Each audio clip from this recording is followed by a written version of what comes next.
Hello, sisters.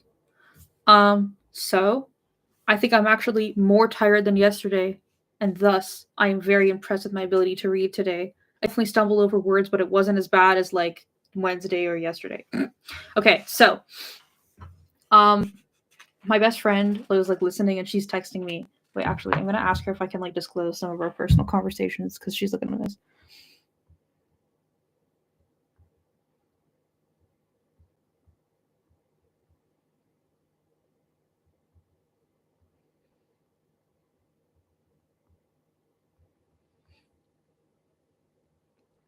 Okay, so first of all, remember how yesterday I was like, we need to like get the feminist dictionary going? Like, there's been times when I've like come up with terms in conversations that I didn't write down that we'd like.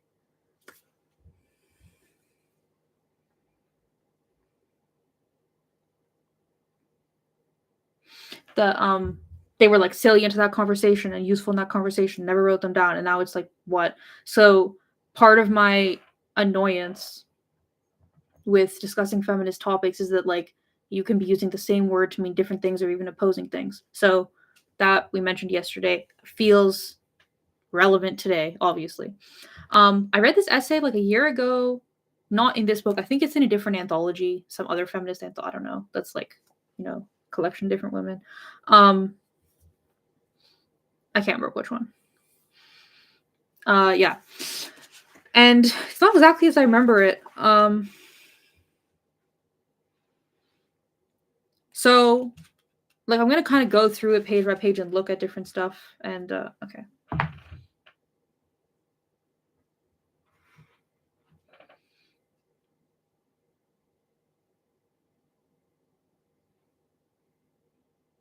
going to go through kind of page by page and look at different stuff. Hey, possible version. But I have, like, a few general thoughts before we, like, go page by page. My first thought is, okay, for sure, the language we have about sexuality, it's going to be so hard to have this discussion because I'm going to be, like, saying I don't want to use these words and then using these words because I don't have other words to use.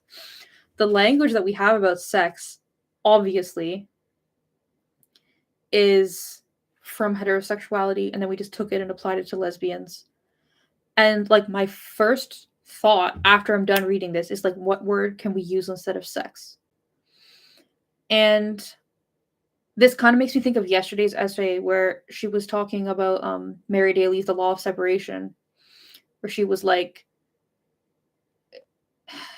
she was talking about the concept of distancing yourself from a concept or a meaning or an experience and not being able to like confront it and touch it and interact with it. And I almost wonder if trying to use a different word than the word sex could be seen as lesbians trying to like neuter, or like desexualize. You see what I mean? Where it's like we're using words I don't want to use, our own experience of sex. But like that's not the intention. The intention is to say like we're distinct. She uses the term discrete in this a couple times. I love the word discrete. We have a discrete experience of sex, right? Sex. Which she even says, like, as someone who has had sex with both men and women, it's fucking different. I'm sure everyone would fucking tell you that. Yeah. So, like, let's make the feminist dictionary happen, I guess. I think I need to first crowdsource, like, like the concept, like, mansplaining or, like, manspreading or whatever. There's, like, stuff that's, like, in the modern lexicon that's, like, invented to explain a specific concept that feminists are trying to, like, communicate about frequently. We need to, like, start with all that shit, and then we need to come up with, like, step 2 is going to be explain a concept. Okay, let's, like, make a term for that concept. Anyway, because one of the biggest things she talks about, maybe we're not going to go through a page by page. One of the biggest things she talks about in this is, like, lesbians, A, not communicating enough about sex, or B, kind of not knowing about sex because they haven't like encoded or crystallized their sexual experience into something that they can like reflect upon linguistically. At least that's how I understood it. Like if you were to reflect upon yourself like making breakfast, you can be like, well, I cracked the eggs. I like cleaned the pot with the fucking sponge, like there's all language that you have to like reflect upon it and encode the memory, and like, it's more concrete. When you think about yourself having sex, lesbian sex, which is the only sex I've ever had, there's like emotions, there's like sensations, there's like, but it's not, like she's saying, it's not like crystallized and concrete in the same way. And when it is, like, I'm not gonna like get TMI, but when I think about like specific sexual, I don't want to use like the word sensations, or like really satisfying sexual experiences I've had, and I do try to put words to it.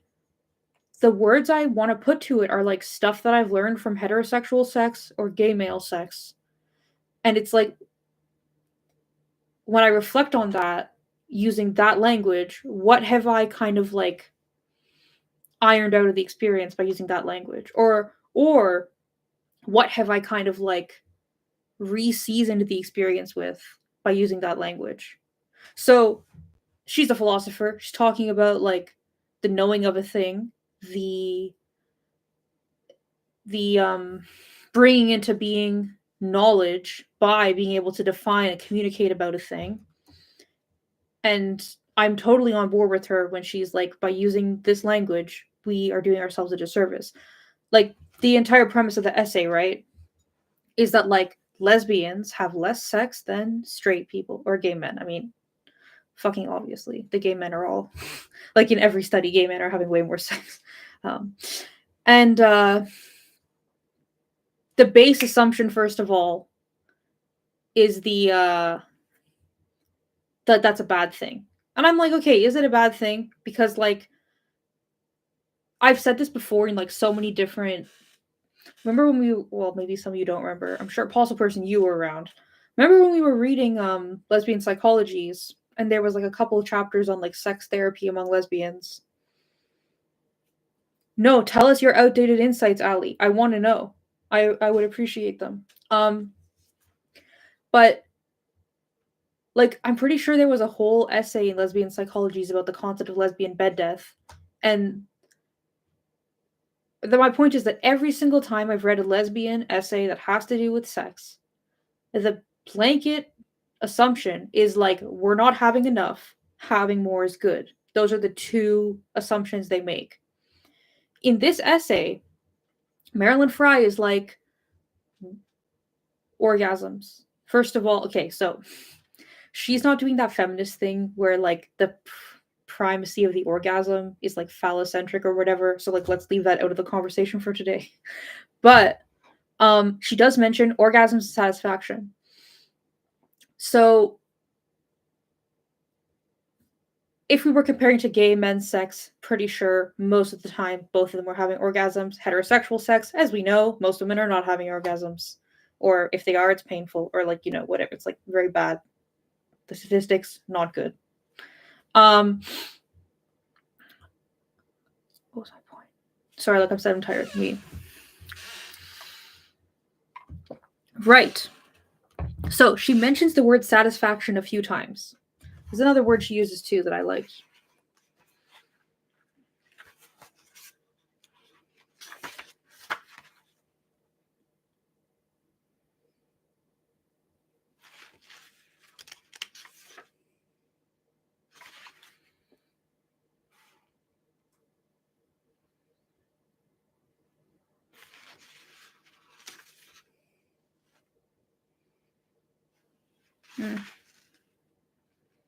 Fulfilling.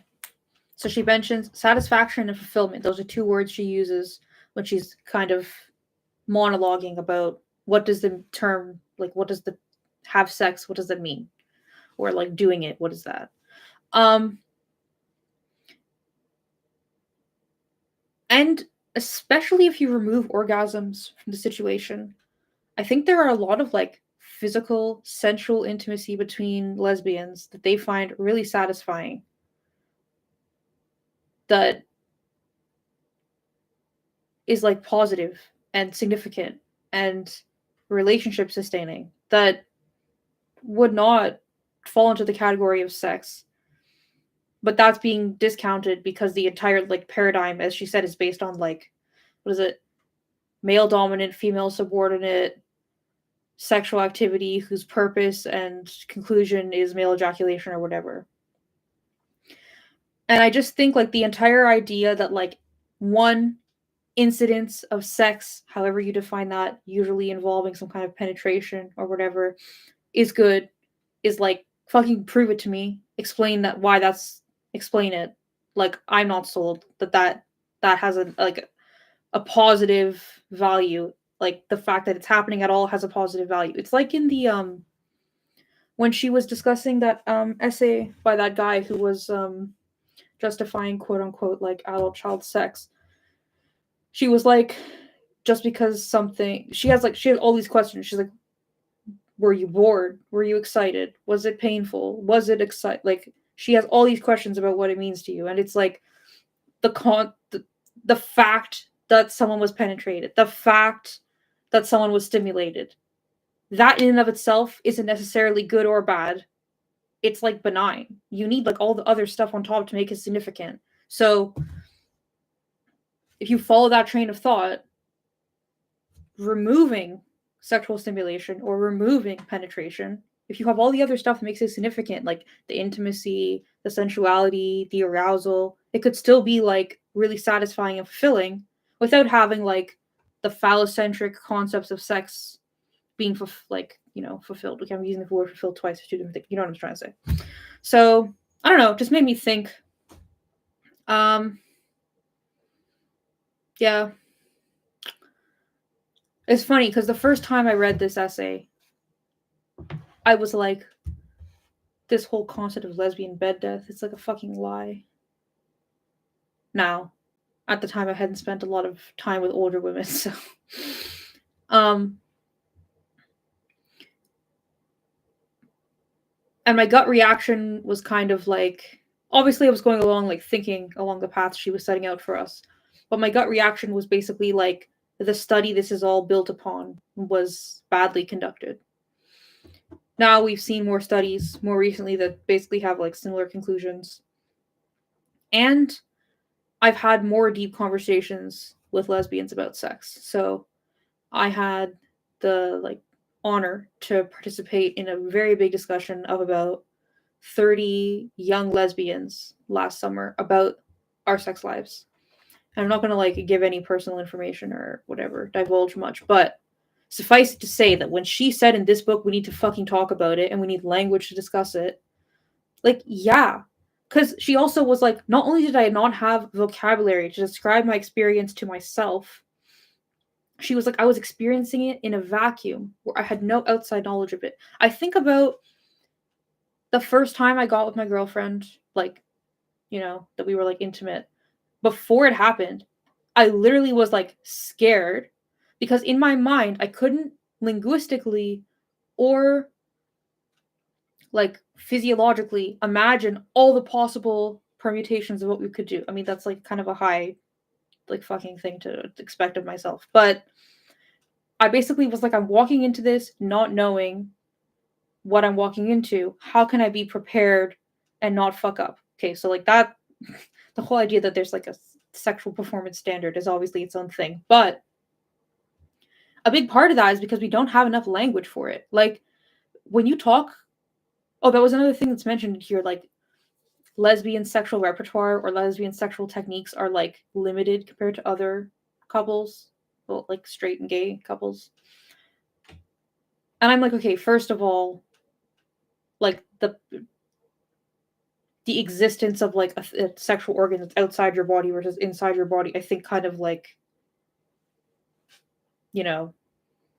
sets you up for that kind of thing. Especially because most women aren't actually obsessed with penetration anyway. But the fuck was my point? Sorry, I totally lost my train of thought. Oh yeah. So I walked into like having sex for the first time like scared because I was like, I don't know what I'm getting into. And through conversations I've had with other women, it's very clear that we don't talk about it with each other enough. and that we should talk about it with each other more. There's a term that she uses in here that's like,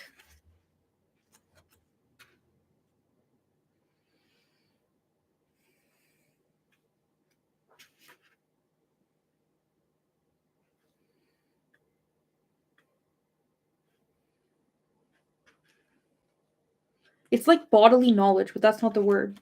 There's a different term that she uses in here.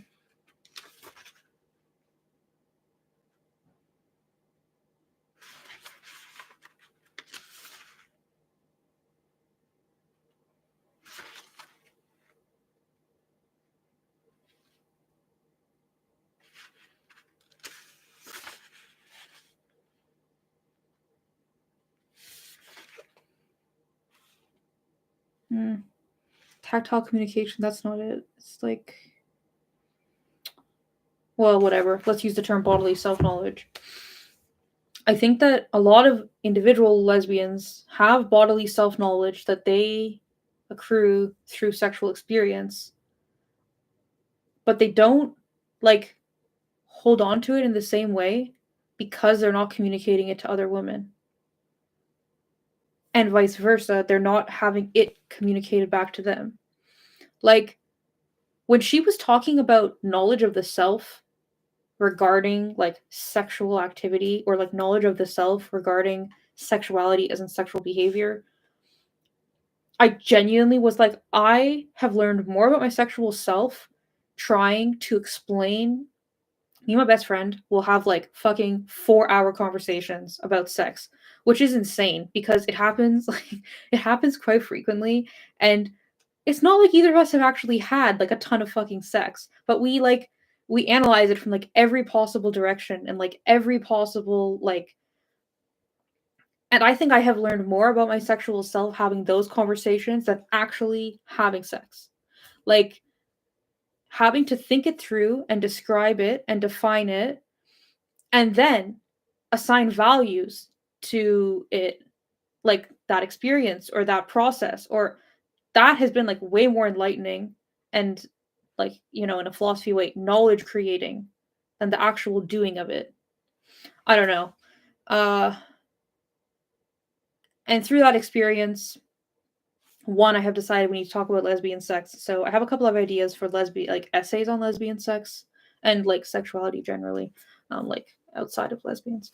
And two, I have made it my mission to create real life spaces in the very few like opportunities I have for lesbians to talk about sex with each other, which I had the opportunity to do last summer and I'm going to do again this summer.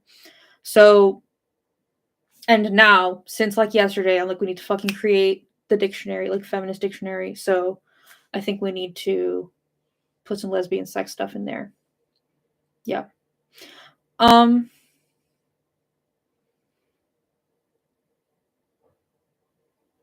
Yeah, something that she didn't mention at all in this, but that I think about because of discussions with other lesbians or other stuff I've read, is like this idea that any incidence of sexual stimulation with a different person has a positive value. If we're coming back to thinking about fulfillment and satisfaction, a huge aspect that's left out a lot is like the emotional component for women. Women, by and large, like, I don't know many women who have either like life altering or just plain old like satisfying sex through hookups. And that's regardless of sexual, like regardless of whether you're partnering with women or men, like at all. And I think for most women, there's a huge emotional aspect to it, which is why, at the end of the essay, when she's like, let's not start by creating our sexual lexicon with actual like sex. Let's like take a step back and create our sexual lexicon from like a larger perspective and like zero in on the sex after we have more background information. That's kind of why before I was like, intimacy is the thing that actually matters. Intimacy, I think, is what leads in the vast majority of cases to actually satisfying like sexual contact. for women. And I think that would be a good place to start trying to define concepts. Like, I was in a long distance online relationship for a while. And can I just say also the fact that the live chat is like dead is like kind of creeping me out. Where are all of you? Can you like say hi or something? I was in a long distance online relationship for a while, and we did meet in person twice. And there was something that I didn't have a word for. That, like, I guess this is one of the things I need to create a word for.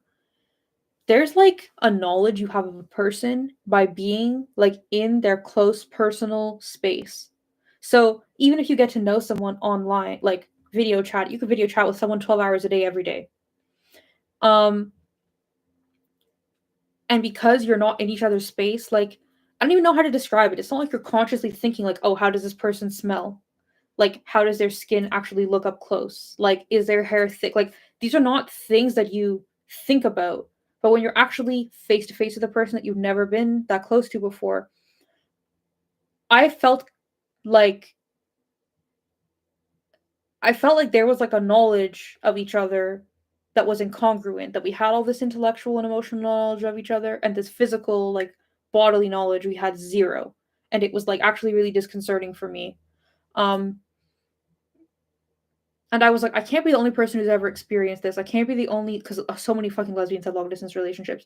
I can't be the only lesbian who's ever been in this situation.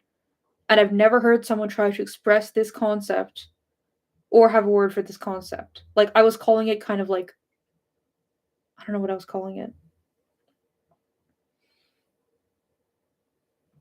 But it was like a kind of like physical knowledge that was not like actually touching, just like being close to someone. I don't know. No, nothing like that, Sabrina. It's like, I don't know how to describe it. Have you ever had a family member that like went on like a trip for like 6 months or something that you would used to see every day and then you don't see them every day? And then when you do see them, you have this kind of like snap of like this physical sensation of being in their presence, even before you hug them or touch them. Like, I don't know how to describe what that is, but I felt like that came out of fucking nowhere, and I didn't like that was missing. That it was something that needs to like accumulate and build up, and that it was expected to already be there and it wasn't there. Anyway, I'm just saying, like, oh, you have heard that, Apostle Person, yeah. I don't know. I'm just saying, like, I feel like I can't be the only fucking lesbian who's had that experience. Like, let's make a word for it, I guess. Hello, Waterbender. Hello, Sabrina. Hello, Sophia. Okay. Let's gander through the essay and see which things. Also, my friend was like texting me.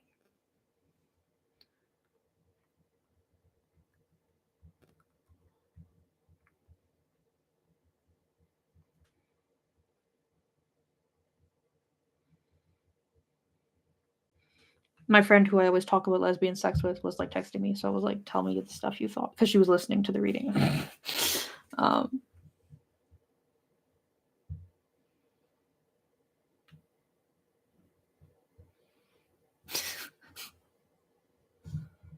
She was like, she's so brilliant, Jesus. Yeah, agreed.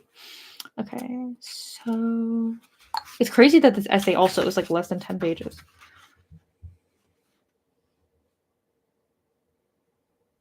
Okay, something else that I was thinking about was, so you know how like, okay, there's two kind of like myths, I guess is the right word to use. What the frig is scram? Is that like a sex thing? Scissor and scram. Oh, you mean like in like one, like scissor and scram, like a phrase? Yeah, so there's two kind of myths that actually there's quite a few myths about, and I think it's because we don't talk about lesbian sex enough. So I guess let's like get into fucking specific. Okay, I'll talk about like the more general thing, and then we'll get into like specifics. I guess I can always take this down, which I don't want to do, obviously, because we want to talk about lesbian sex. But then I'm like, should this be on my channel? I don't fucking know, because of like censorship and YouTube and things. So most lesbians, I think, don't think about sex or lesbian, sexual contact, whatever, in these terms, where Marilyn Frye is like, let's take a step back and like compare, is it actually comparable? Because she doesn't even get into like societal power structures or like how women are indoctrinated into heterosexuality. She doesn't even get into all the stuff that she talks about in her. She talks about how women are like basically brainwashed into like the slavery of heterosexuality in some of her earlier essays. She doesn't even touch on any of that shit. So I think even in this kind of like superficial analysis of like, is the straight sex and the lesbian sex even in the same fucking category? I don't think most lesbians think about that or consider that. I'm not trying to like judge them, I'm just saying I don't think they do. So there's this like discourse that I've seen online, that I participated in even online, where lesbians are like, oh, the poor straight women having terrible sex all the time. If only they like got with a lesbian, they would know. Or like the poor straight women, they'll never know what like the lesbian like good sex is, because like they're never gonna have sex with a woman. This kind of like idea, right? And there's like the inverse of that, where there's is like always some fucking lesbian who's like, well, I've slept with so many straight girls, and let me tell you, I gave them the best orgasm of their life. All this shit, okay? And oh fuck, what was my point? First of all, I think it's sad. But second of all, this was my point.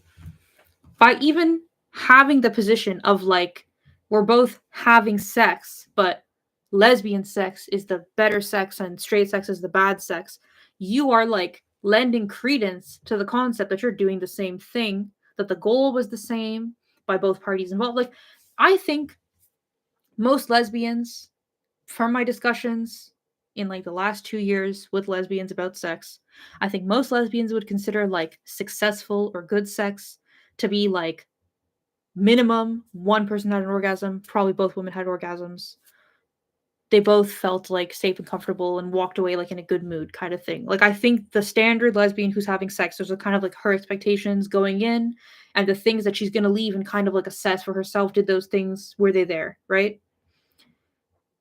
Straight people having sex, like, the priorities and goals of the man versus the woman are completely fucking different.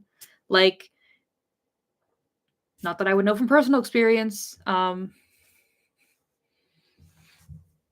Yeah, definitely there's a moralistic component to it, especially in online spaces that doesn't really come across in in-person lesbian spaces, which is, quite telling. Anyway, by even positioning the like argument in that way, you're trying to say that it's the same thing. And I don't think it's productive to be like, well, my sex is better than your sex, when like your sex is like a man trying to dominate you. There's no way to like fix that so that it's like as good as lesbian sex. Conversely, are the lesbians all having this amazing, beautiful, magical sex? I don't think so. I've had so many discussions in the last year about lesbians. One of the big things is like being able to orgasm themselves or not being able to make their partner orgasm. Like, this is like one of the myths, I think, that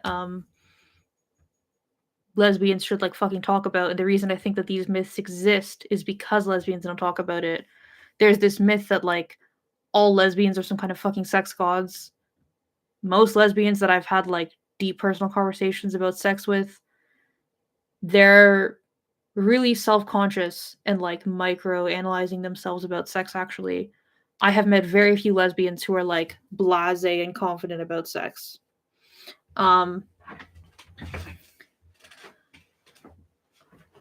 So the idea of like the lesbian, sex I don't know, fucking like sect god or whatever. I don't know. You know what I'm trying to say. I'm not sure like what terminology is like the common nomenclature, but that I think is actually harmful to lesbians because it kind of sets up this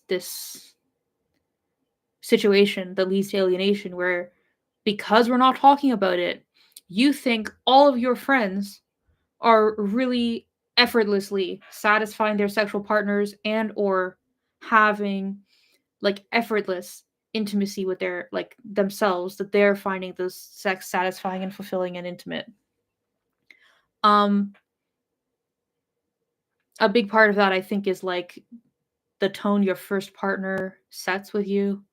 uh this is like a really this is kind of off topic, but a lot of lesbians I've talked to have the experience that the first partner they ever have sex with is kind of like, oh, well, like I'm introducing this to you and like I know what I'm doing and like I've given many women many orgasms, and then it sets up this idea that like, oh, well, I'm bad at it, or like I'm bad at receiving it, or like I'm experiencing it the wrong way or something.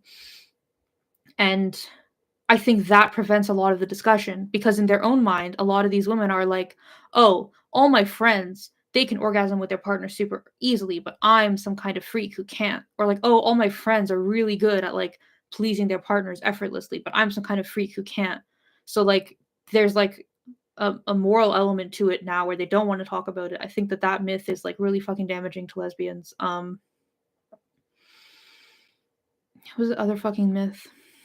That was one other thing I wanted to talk about. Oh, scissoring.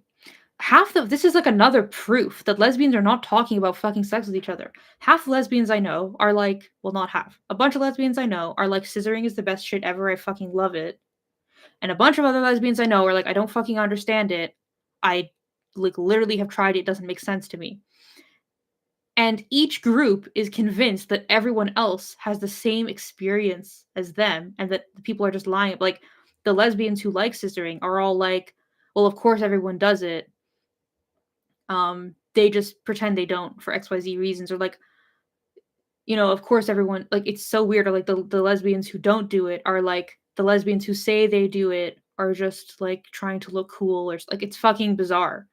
And my point is not like to make a statement on the efficacy of scissoring. My point is that this is like proof that we're not fucking talking about it with each other. Yeah. That was insane to me because, you know, like I never had sex till I was like 24 or something like that, which is like pretty late, you know? No, technically not that late for lesbians statistically, but I remember after like I had started having sex, I was like, there's like this whole new world I need to like understand and experience and stuff like that. Um, and I started talking to my friends online, like lesbian friends I had online, obviously, because I don't have like any in person and like that live close to me. And they all had like wildly different things to say about it. And I was like, oh, so there's not like the knowledge of lesbian sex. It's all just like different opinions, different experiences, which is good because as Marilyn Frye talked about in, was it The Creating of Knowledge? What essay was that? Yeah. In The Not Knowing About Sex and Power.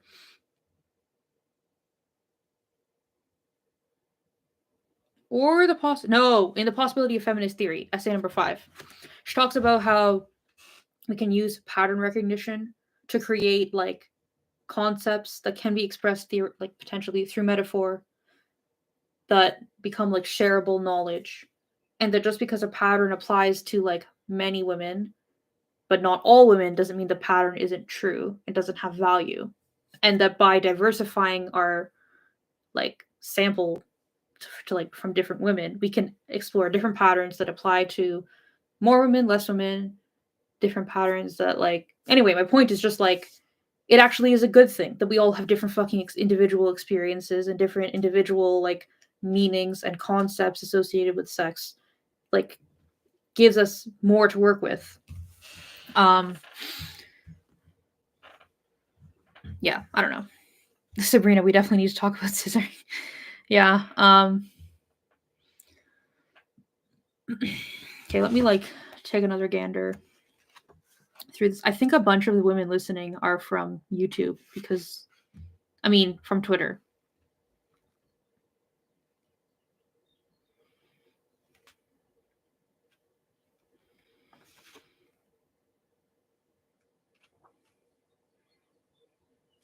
Yeah, I like how she talks about specificity. So she was like, she and her lover and all of her friends. No, that's not my email. Although, no, that might be the name that it says when you like answer.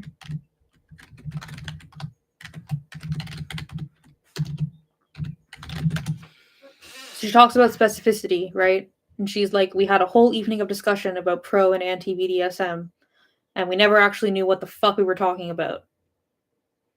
And it's interesting because my knowledge of like, well, not lesbians, but radical feminists being anti BDSM, like it started with such specific shit. Like, I remember being on Tumblr in like 2014, and they were like, sensory play is not the same as BDSM, and here are the distinctions. And they were like, tickling someone with a feather is not the same as like fucking whipping them.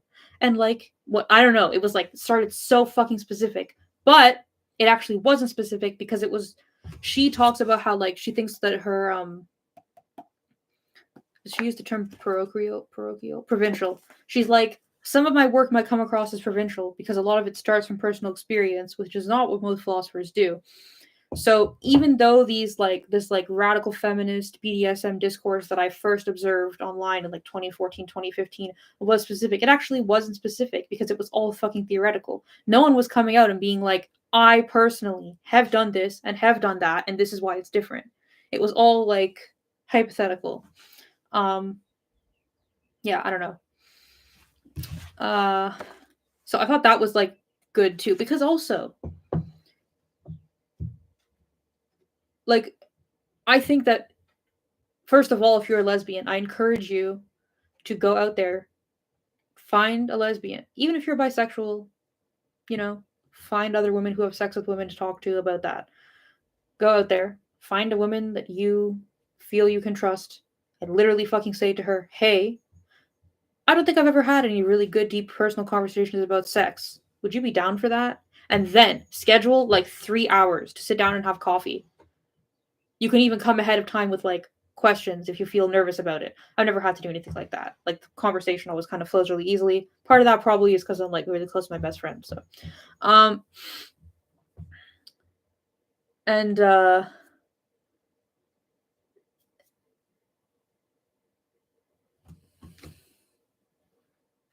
sorry, I got a phone call. I think you'll be like shocked by the insights you gather. You might not gather that many insights from the first discussion, but if you keep doing it, you like start trusting each other more. Yeah. Oh, it's another thing that she mentioned in here that I think like nobody fucking talks about, which I would love. I think I'm gonna write an essay on it.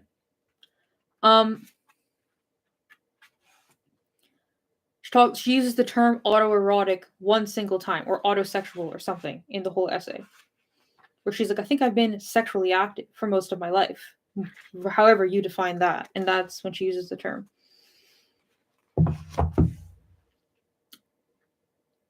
I see a lot of radical feminist discourse, not necessarily lesbian, that like porn is bad for women and shit. Obviously, we all agree. I see a lot of feminist discourse, BDSM is bad for women. Obviously, we all agree. A lot of feminist discourse that men are like sexually fucking up women. We all agree. You know what I never, ever, ever fucking see lesbians or radical feminists talking about? Masturbation. Like, if we're considering sex from the general position of like self-knowledge, generating like bodily knowledge, like tactile physical knowledge of the self, it would seem to me the natural starting point is like by yourself before you make it more complicated involving another partner. Like, I have had it's something that I actually talk about quite a bit with other women when we have these discussions about like lesbian sex, because most of the conversations go something like this.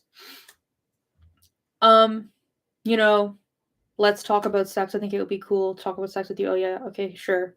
Um, what are like your favorite things to do during sex? Blah blah blah. Okay, then we get farther along. Oh, these are like the problems I have with sex or with my partner specifically.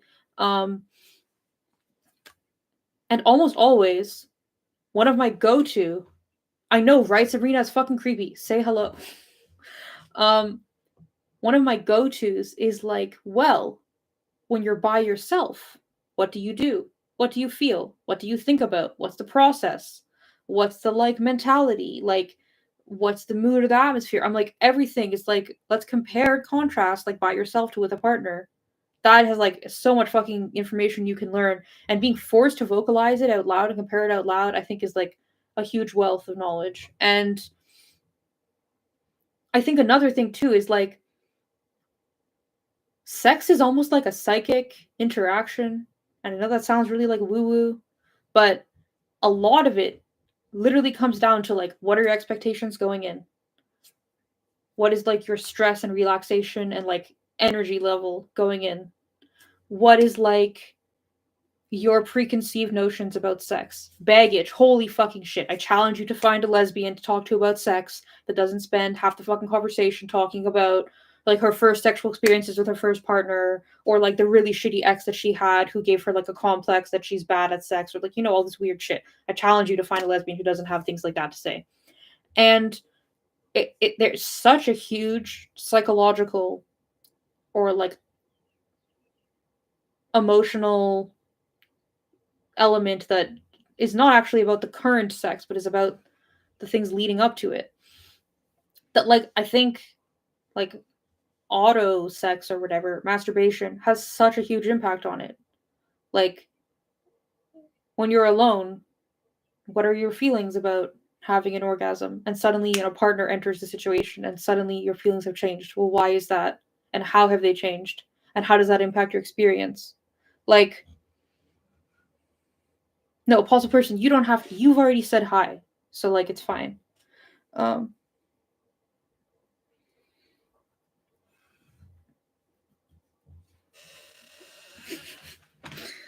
yeah, anyway, I don't know. I think it's something that like we should definitely talk about more. Because I think a lot of women are like, I don't know, if you're going to be philosophical about it, you can kind of define it in different ways. The way I would describe it is a lot of women are alienated from themselves. You hear about these women who can only like have orgasms like in any situation if they have like headphones in and are like watching a TV show or something. Like they need to be like completely dissociated from their body to experience an orgasm. And I'm not trying to say like the orgasm is like the pinnacle of like the best thing. I'm just like, uh or do you talk to some woman about the experience of sex and they're like, while I'm having sex, the entire time I'm self-monitoring and judging, like, oh, did I move my leg in like an awkward way?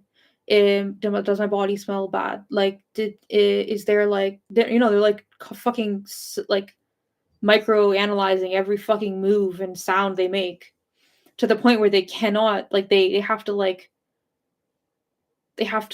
write in a fucking journal and like unlearn their way of thinking. It's like a lifelong endeavor to like experience sex in the moment for them. So I would describe that as a kind of like alienation. But from a philosophy perspective, you might describe it as something different. If we're looking at it from the perspective of knowing knowledge, having a concrete, discrete, crystallized understanding of a thing, a lot of what I conceptualize of as alienation, I think could actually just be conceptualized of as ignorance. Like, if you're ignorant about something, you're kind of like making up your own way of experiencing it in a really like counterproductive way. Okay, this sounds like I'm trying to say there's like one way to do sex right. That's not what I'm trying to say. What I'm trying to say is like doing things in a vacuum can lead you to doing things that are not conducive to the goal you have. I guess is what I'm trying to say. Anyway, I don't fucking know. I feel like I'm kind of like talking in circles now, but the essay is really thought-provoking. It covers a lot of topics that I'm really passionate about. I actually would fucking love to start a podcast. I've talked about this with my best friend, but both of us are like, we would need to basically be able to disguise, well, I don't give a fuck, but she would need to be able to disguise her voice, and we need to be able to disguise the voices of our guests. I would love to have a podcast that's like me, my best friend, and we like interview random women and talk about lesbian sex. And just as something like, okay, this is kind of like egotistical, but you know, when we were reading like The Disappearing Elle, there was these women who like were quoted early on who were like, I didn't have a lesbian bar, I didn't have like a lesbian club, all I had was like a cassette tape to know that other fucking like a cassette tape of music to know other lesbians existed, and I wasn't alone, and they had the same fucking feelings I had, right? That they were just like me. That cassette tape was like my lifeline. And I think about all the young lesbians now who are like, oh, I don't know about sex, I'll look it up in porn. It's like, fucking bad move, like, right? Or, oh, I don't know about sex, but I know about being groomed online. Like, we all share that experience, right? Like, I think about all the young lesbians who are like, oh, I've only had sex with like queer women who are into BDSM, and like, so that's my only like perspective on sex as a lesbian. Like, that's what lesbian sex means to me because that's my only knowledge of it. And I'm like, we could create a podcast that could be like the lifeline to like everyone has a different unique experience of lesbian sex, and it's like a lot more diverse than you think it is.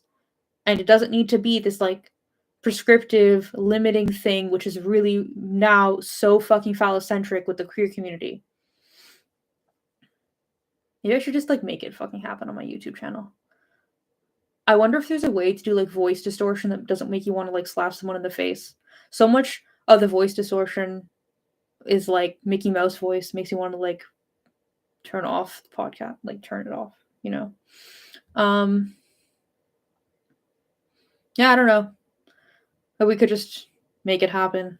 I would need to find a couple different women that I want to talk to start it off with. Maybe it's not as impossible as I think it is, but TLDR, I fucking love this essay. It's very thought-provoking, which is like my number one fucking goal with everything that I read. Provoke my thoughts.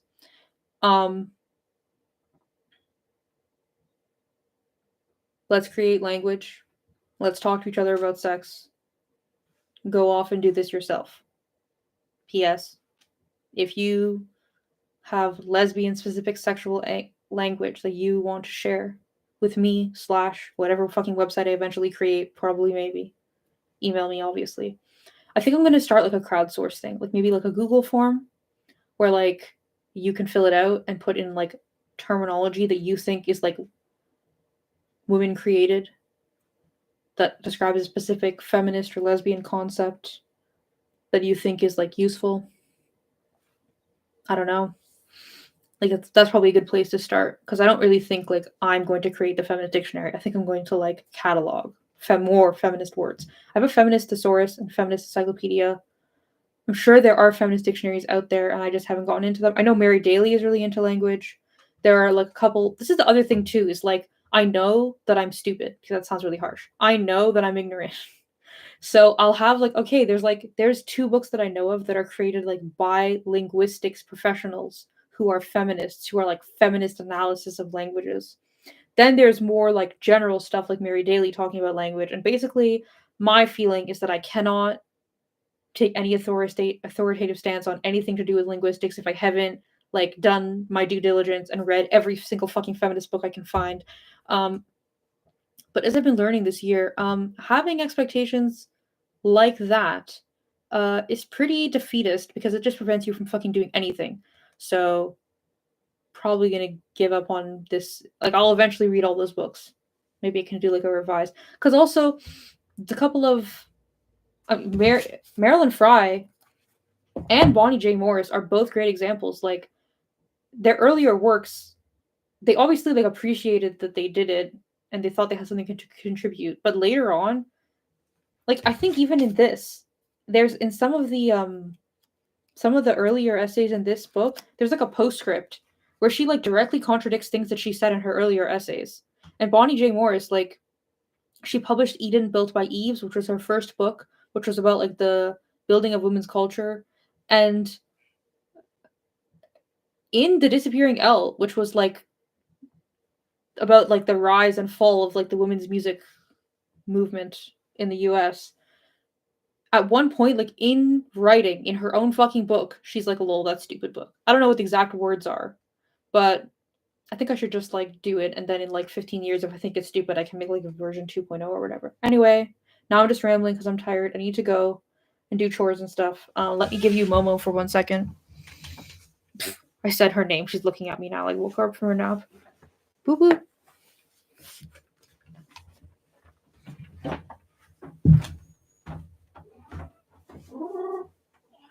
Wow.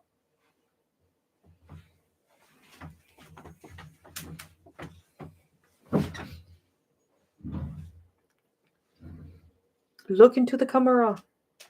Why are you so smushy? Stand up.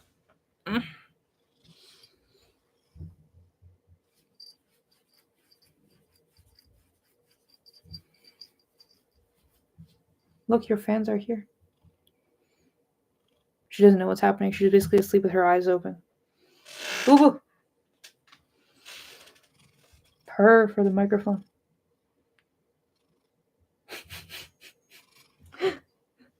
All right.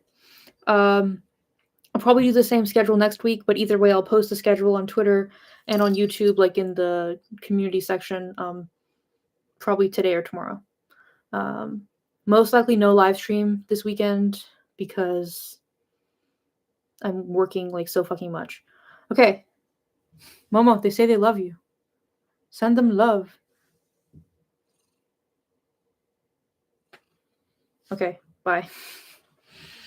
I would die for Momo. Look, Momo, they're ready to start a cult for you. Okay, she's pretty done with this. Okay, bye.